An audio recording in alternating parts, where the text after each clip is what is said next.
Kirk Reedstrom, and is who we had this conversation with. He recently earned a place on the bestseller list for USA Today in December. His books series. He's got three graphic novels series currently called Duck and Moose. Is for young readers. He illustrates and he writes all of it himself. Um, so it's pretty amazing to one be published by Disney-Hyperion, and then two to gain that kind of sales, and to be from our area. I gotta say I'm very proud of him. So yeah, definitely first if you have children, Duck and Moose is a great series. He talks about what it you know what the lesson what he wants children that read this book to gain out of it, and it's a really good message. And I think you guys are really gonna enjoy what he does. So we're gonna take you over so you can see that interview. Hopefully, we can you can see the whole thing before weathermen have to take over. And if something happens and we do have to cut it, there is a recap that's happening Wednesday at 11.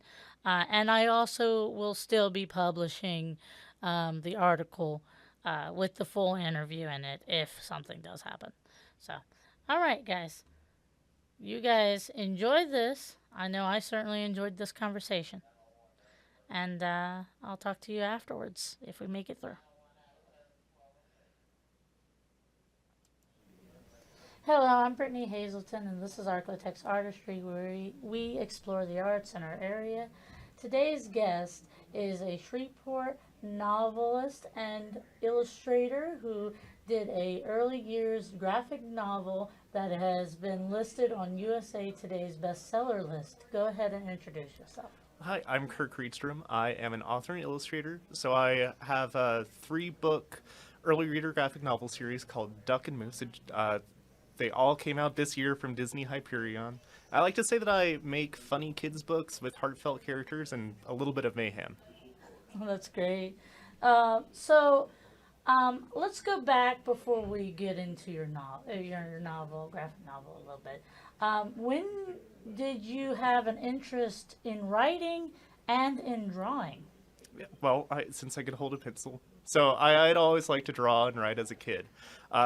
Actually, I like to tell kids when I go and do school visits now that I was never the best artist in my class either. I just really liked doing it, and I didn't stop. So I kept on writing and illustrating, and then in 2011 or so, I decided to try to really take it seriously and work on my portfolio and put some books together. And then a mere decade or so later, here we are.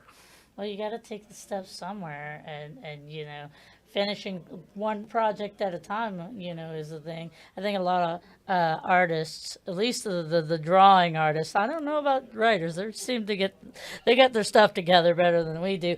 We have a habit of going from one thing to another thing, and then maybe not completely finishing a whole series of things when we should. But you obviously are doing really well with Duck and Moose. So when did you figure out that you wanted to do writing for like children's books? Well, I thought I wanted to go into animation. So when I was in college, I was lucky enough to intern with William Joyce, who was here. So when Moonbot Studios was around, and I learned that really I wanted to work on my own stories. So I like to make funny animal stories, and there aren't a ton of adult books about funny animal characters. So, I think the children's world was really where I found my fit. Well, I did write some really bad poetry that no one's ever going to see. Oh, well, maybe one day we'll find them. Yeah. I'll keep my fingers crossed. Hey, I'm sure there's artists out there that we found, they were famous. Or they grew to fame, and then we found like their really bad sketchbook, and then they started auctioning off those pages, and it's like, why? I'm sure that artist would be distraught right now. So we might find them. I'm sorry if we do. So So I understand that you interned under the award-winning Shreveport local artist William Joyce, who's well known. What was that like for you? It was incredible. I was the centenary intern for him for a little while. So yeah, every year he would grab one of the centenary students to you know, flat his Photoshop file. So save a whole bunch of Photoshop files, and set up Zoom meeting. Well, Zoom didn't exist then, but Skype meetings, and things like that.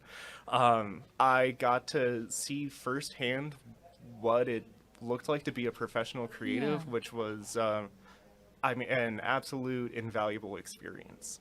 Oh yeah, you can't really.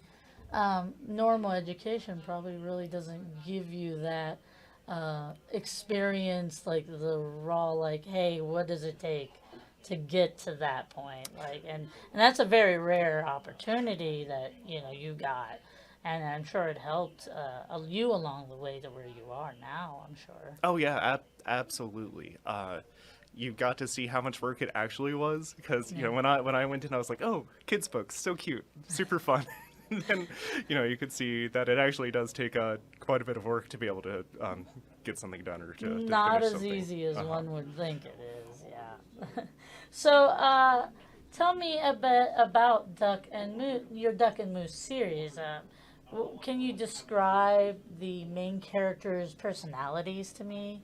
Yeah, sure. Okay, so the Duck and Moose graphic novel series is about a moose named Moose and a duck named Duck. They're Duck and Moose, and it's set in Denali. Moose is kind of a grumpy guy who's just like me. The only thing he really wants in life is to be left alone, Oh. and because I'm also an introvert's introvert. Then Duck is ready to party. He doesn't quite Oh. understand that he can get on Moose's nerves. They've got some older sibling, younger sibling Oh. energy going on. Uh, the first book is called Duck Moves In. It's where they get introduced to each other. Duck, as ducks do, decided to move in on top of Moose's head. Uh, and then the second book is called Moose Blasts Off. That's where Moose is playing his very favorite game ever. It's called Astronaut. He has a very specific Oh. way that he likes to play. Duck does not understand imaginative play, and so, wackiness kind of ensues. And then the third book is called Duck in the Dark, and it's about how Duck is definitely not afraid of the dark and does things that one who is not afraid of the dark would absolutely do. Well, that sounds like fun adventures and introvert extrovert relationship there that always has interesting turn of events. I'm sure. Yeah, absolutely. Well, I definitely have to check out your book sometime and give it a read. Yeah. I'm sure. And for anybody who's local, uh, I'll definitely have to reference them to check out your book, especially if they have kids. Um, so they go on all sorts of adventures. Do you have more books you plan to add to this series? Yeah, nothing I can talk about officially right now, but let's keep Okay. our fingers crossed. Okay, well, But yeah, I've you got could plenty come of ideas you for. definitely got to tell me later, and we'll have to talk more when you release more books. Yeah, But if you want to leak me some information, okay. So, what do you hope children get out of your books? The thing with Duck and Moose, they're best buds, they're friends, but this might resonate with anyone. Sometimes you don't get along with your bestie, Yeah. and so I like to say that Duck and Moose, sometimes your best friend just kind of makes you scream, but if you work through your problems, sometimes your relationship can become stronger because of that. And so it's about the work that is friendship and getting along. Oh, yeah. I think every relationship we have in life requires work, and it's the you if you really care about someone, you work through those issues, right? That's a great lesson. I respect that Oh, a thank you. lot. I think us as adults could probably take a lesson from that. I could take a lesson from it too, and I wrote them. Well, it's in your heart, and Yeah, you yeah, yeah. know. There's a author illustrator named Mo Willems who does the Elephant and Piggy books. He always says that a book is like a letter you write to yourself that you want someone else to pay for. Oh, yeah, I get that.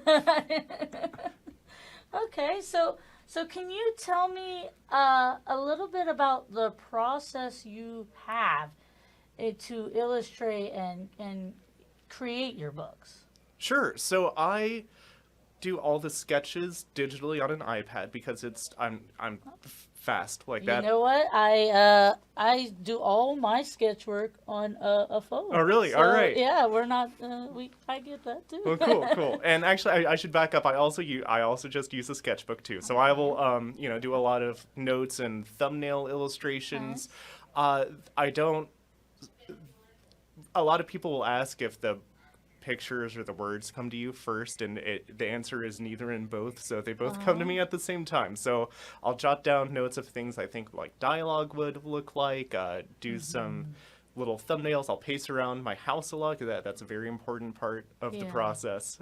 And then once I have a couple like big moments that I think might work well, I'll break out the iPad and start doing sketches, and then I'll send that into a program called InDesign so I can sort of lay it out, and then it's kind of like playing with Legos, and then I will edit that a few times. I'll send it to my agent. She will tell me everything that's wrong with it, and then break it down a little. Yeah, she's always right though. So then I'll take those notes, then I'll send them over to my editor. If for the Duck and Moose books, I'll send them over to my editor, and then she will write back and tell me everything that's wrong with the books, and she's always As right editors too. do. And so we'll go back and forth a few times. And then once I have the thumbnails and the sketches done, I move back to traditional work. So I use a dip pen to do all the inking. Yeah. Because I wanted it to look kind of like newspaper comics. So I loved newspaper comics as a kid. That's great. And so like Me Calvin too. and Hobbes, Peanuts, Kathy, Hagar the Horrible, Beetle Bailey, and Curtis, stuff like that. So when I was making the books, I actually changed my style like 4 times. And we can talk about that later. That's evolving. Right. We all So I realized I wanted it to look like newspaper comics, so I got a dip pen, and so I dipped in ink, and then I ink a whole bunch of pages, scan it into the computer, and color everything digitally, and That's awesome. that's how they're made. That's really cool. I like that. I always loved those old style. When I was a kid, every time my grandfather was done with the newspaper, he always saved the comics for me specifically. It's the best section. It really was, especially as a kid, and then and that exposed me personally to those kinds of, the little comics. And I always I respect people who can take the time to put together, especially a graphic novel. That's a lot of work. Yeah, well, the books actually started out as a picture book. It wasn't supposed to be a graphic novel. Oh. So I came up with the book idea at the end of 2020. I wrote it as a 40-page picture book. Oh, wow. That's what I signed with my agent with. We sent it out to publishers for a year, and nobody wanted it. So then we sent a completely different book over to Disney, and they wrote back and said, we don't really want this book that you sent over, but we think Kirk is like kind of funny, so does he have anything else? And my agent sent like everything that I had worked on. Aww. And it was like 4 to 5 years worth of material, and Wow. the Duck and Moose book was a part of that. And they said, well, okay, we think this book is all right. Has Kirk considered turning it into a graphic novel? And I said, of course I have. I'm so glad you asked. Give me a couple of weeks and we'll see what we can do. Oh, that's awesome. Yeah. And then they asked if I had any other ideas. I said, I have so many other ideas with these characters. Give me another couple of weeks. And then my agent managed to turn a rejection into a 3-book deal. And I that's still great. don't believe it. Yeah. That's amazing. And now you got this big news that you're on the best-selling book list for USA Today. That's got to be like so exciting, and the realization of that must be crazy. Yeah, I mean, it was it was incredible. My wife and I were out to dinner on Saturday night, and I got a call Oh. from my agent. And she said, "I was just googling you, and look at Oh this." my gosh. I never would have dreamed that I could hit a national list like that. It's one of the biggest surprises and honors of my life. I think that is, I feel a lot of pride for you, for our city, and for our area as an artist to other, for other artists, like, show, hey, look, we can do this. We're a city full of talents, and we have people like you uh, showing the next generation of, you know, great creators that are going national like this. Yeah, I mean, it's been a big couple of years for Shreveport It has writers and been. illustrators. So, we had Kavion Lewis with The Thief's Gambit, and her second book in the series just Mm-hmm. came out. Ashley Elston, of course, with First Light Wins. And then, of course, we have, like, Bill Joyce out Oh, here, of like Rocket course, Puppies yeah. just came out, and Joe Bloom is here too, putting out incredible work. Ah. So, Shreveport has a lot It of sounds talent. like more people that I need to talk to too, Yeah, yeah. about their stuff. That's definitely something I would like to touch on more. Is the book creators that have like done really well here, that is from the area. So if someone was interested in making their own children's book, what's the one piece of advice that you would want to give them? Can I give a couple pieces of advice? Sure, Okay. sure. uh, if you're if you've already written something, the best thing to do, or you're thinking about it, the best thing to do is to join the Society of Children's Book Writers and Illustrators. It's a Okay. international organization that has a whole bunch of chapters all over the place. So Louisiana and Mississippi have a chapter, Okay. and then East Texas also has a chapter. Uh, you can meet critique partners. It's really important to have Yeah. people read your work and tell you what's wrong with it. It's the same for It's hard art and it in hurts, but general, it yeah. always makes your work better. Yeah. And then they have national and regional conferences where you can put your work in front of editors and agents. Okay. I've been to a few of the conferences where you get to meet your heroes. You get to have actual critiques from art directors, which is That's awesome. very helpful.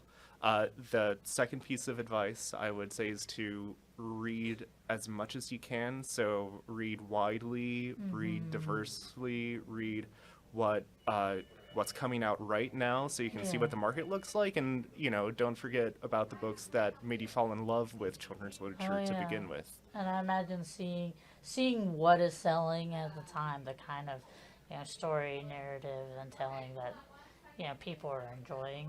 Yeah, And yeah, I'm sure it's that helpful. helps. It's helpful to understand the market just a little bit. As much Yeah. as as artists, we don't we just That's want to do what calls to us. that's just being an Uh-huh. artist. Like, you want to do just what you want to do, but sometimes you have to you got to kind of play to what society wants you to do as Yeah, well. yeah. And And then my last piece of advice would be to not be afraid to make a bad picture or to write a bad story. Like, it's it's gonna probably going to be bad to begin with, and that's what editing is for. happen. As you get better, things will get better.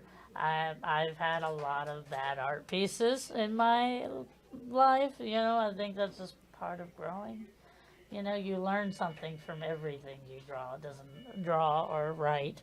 It's you learn something from it in the end, no matter what. Yeah, yeah, and I always like to say when I do school visits or artist talks too, is that my mistakes in my art ended up becoming my style. So the things that Oh. made my work a little wonky or that I didn't think looked right, that's what makes my art mine. Well, there you go. Especially with the cartoony, animated feeling style. I think that the flaws are kind of the little pieces that give it flavor, right? All right. So, how can someone follow you on social media or buy your books if they want it? I am Kirk Reedstrom everywhere. There aren't that many Kirk Reedstroms running around, so if you find one, it's probably me. You can find my work wherever books are sold, so Amazon, Barnes and Noble, Nice. Target. If you have a local independent bookstore, at your local independent bookstore or two, we've got the Barnes and Noble here, Nice. and then you go to my website, kirkreedstrom.com. Okay. Well, thank you Then I'll make sure to link all that for you on on our page, the article that I plan on writing for you. Is there anything else you'd like to say to our viewers? Oh, you know what? I have a newsletter where Okay. it's called Squiggle Party, Oh. and every month-ish I put out a writing and drawing prompt. So Oh.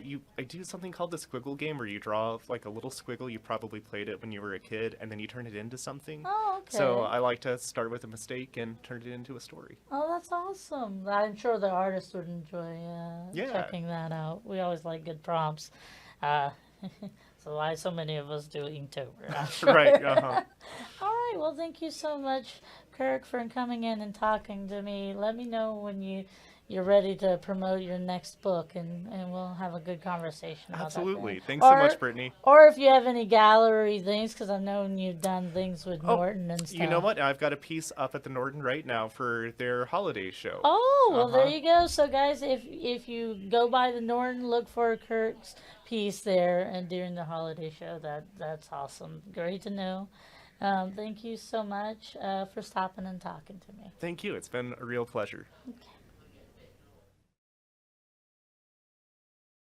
All right, guys. So that was my interview with Kirk Reedstrom. He's a really cool person, and funny story. I had read like he seemed familiar to me, and Kirk when he got here, he told me he's just like we've actually met before, and I was like what? And he explained to me that back when I used to be the vice chair of NWLA Makerspace, that's board, and he happened to give me a tour when we were partnering with Barnes and Noble.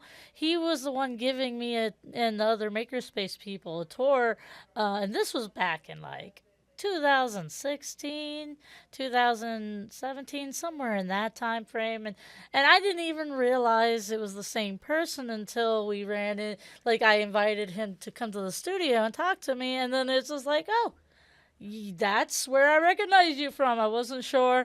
So it's a small world out there, and you never know who you meet might, end up becoming published by Disney. I'm just saying it's a funny turn of events, but I'm very proud of him and all the work he's doing, and I look forward to seeing what else he does in his career because, with the success with Duck and Moose, I feel like he's got a very strong future in in graphic novels, and who knows, maybe he'll end up getting animation after his books, or and more books in his series, or maybe more series. I look forward to seeing that, and it's really cool to see someone that interned under William Joyce, who's such a big name, such a great figure in our community, and now taking the steps into into becoming a bestseller himself, and I look forward to seeing where his career leads. Um, if you know any other illustrators or just or writers or both that do both, let me know. Connect me to them. Send me an email. Brittney Hazelton, Brittney period Hazelton at KSLA.com, spelled just like it is right here. And email me about them. Send me some links so I get to know them, and tell me where they're from in our area, and I would like to cover more authors like Kirk. I know he mentioned a few that I'll probably end up reaching out to at some point. If you know any other artists or musicians or art, many things can be art. Just reach out to me. You want to see them covered, or you're an artist yourself, and you would like to you know, you want your work seen. Let me know. I'm always looking for more artists to come and talk to me here. You can either come here or we can do a video interview. Either way. Additionally, guys, you can find more of my stuff on KSLA.com under the community section and then ArkLaTex Artistry. Or you can go under the podcast section if you just want to watch the interviews, not read the stories. That's Architects under Artistry under that. We're also on Roku, Apple TV, and a lot of different streaming apps. You can find my full interviews there and my mini documentaries I've done. Again with artists in our area. So, guys, this has been a great ArkLaTex Artistry. I really enjoyed this conversation with Kirk. He's a great conversationalist, and hopefully we'll have him on again once he announces what his next big thing is. So, all right, guys. The recap for this will be Saturday at noon, at 11, or Wednesday at 11. Excuse me. So, if you want to watch this again and maybe hear if I have any little updates about things, I'm there as well. And next Saturday at noon, we will have another ArkLaTex Artistry. Every Saturday at noon, you can catch me. And usually on Saturday, I publish the articles. So you can, if you miss our lives, you can go check Facebook, usually, or YouTube, and usually it's published on either the playlist on YouTube or on our Facebook pages, ArkLaTex Today and KSLA's Facebook page. All right, guys. You guys have a great time. Remember to support artists. Do what you can. If you can't buy their work, share their work, like their work, leave them a comment. It means a lot to them. They, every time you do something like that, I promise you, there's a boost in their confidence. It helps encourage them to keep going because being an artist, it's it's a struggle. It's a struggle out here for artists to make it, but we do what we can. So let's support our local talents and let's keep them here. Let's make sure they know that this city, and ArkLaTex in general, love them, and that we want them here to keep creating within our space and helping build our culture. All right, guys. Take care. See y'all later.